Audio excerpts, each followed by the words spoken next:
Hello friends, welcome to 5 Minutes Tech YouTube channel.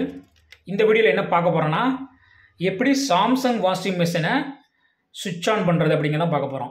ஓகேவா? First நீங்க என்ன பண்ணனும்னா சாம்சங் வாஷிங் மெஷின்ல ஒரு பிளக்ல ஜாயின் பண்ணிருப்பீங்க. ஓகேவா? இந்த வாஷிங் மெஷினோட பிளக் இந்த இருக்கு. ஃபர்ஸ்ட் அதோட சுவிட்சை நீங்க வந்து ஆன் பண்ணனும். ஓகேவா? இந்த இருக்கு பாருங்க சுவிட்ச். ஓகேவா? அதோட சுவிட்சை ஃபர்ஸ்ட் ஆன் பண்ணுங்க. மெயின் பவர் ஆன் பண்ணாலும் மெஷின் ஆன் ஆகாது. ஓகேவா? அதுக்கப்புறமா நீங்கள் மிஷின் பக்கம் வாங்க. மிஷின் பக்கம் வந்தீங்கன்னா அதில் பவர்னு ஒரு பட்டன் இருக்கும். அந்த பட்டனை ப்ரெஸ் பண்ணால் மட்டும்தான் பவர் வந்து மிஷினுக்கு சப்ளை ஆகும். ஓகேவா?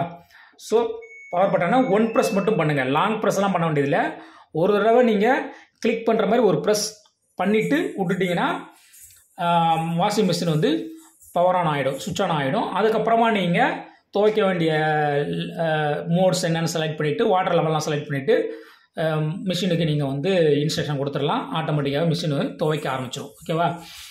இதில் பார்த்தீங்க அப்படின்னா பை டிஃபால்ட்டாக நார்மல் செலக்ட் ஆகிருக்கும். நார்மல்னால் உங்களுக்கு மிக்சர் ஆஃப் கிளாத்ஸ், அதாவது எந்த இப்போ சாரீ போடுறீங்க, ஷர்ட்டு மென்ஸோட ஷர்ட் போடுறீங்க, லேடிஸோட சுடிதாரு, மற்ற எந்த கிளாத்து பனியன் கிளாத்து எல்லாத்தையும் போட்டிங்கன்னா அது மிக்சடாக ஒரு இதை வந்து இந்த சென்ஸ் பண்ணிக்கும். இதுக்கு வந்து நம்ம எப்படி வாஷ் பண்ணணும் அப்படிங்கிறத அதுவே சென்ஸ் பண்ணிவிட்டு வாஷ் பண்ணும். ஓகேவா? பர்டிகுலராக நீங்கள் பர்டிகுலர் கிளாத்துக்கு எப்படிங்கிறத நம்ம அடுத்தடுத்த வீடியோவில் பார்க்கலாம். ஓகேவா?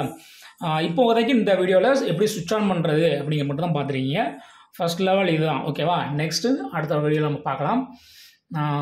இந்த வீடியோ பிடிச்சிருந்தா நீங்கள் ஷேர் பண்ணுங்கள். சப்ஸ்கிரைப்லாம் எதுவும் பண்ண வேண்டியதில்லை. நீங்கள் ஷேர் பண்ணுங்கள். ஷேர் பண்ணாலே போதும். Okay, by.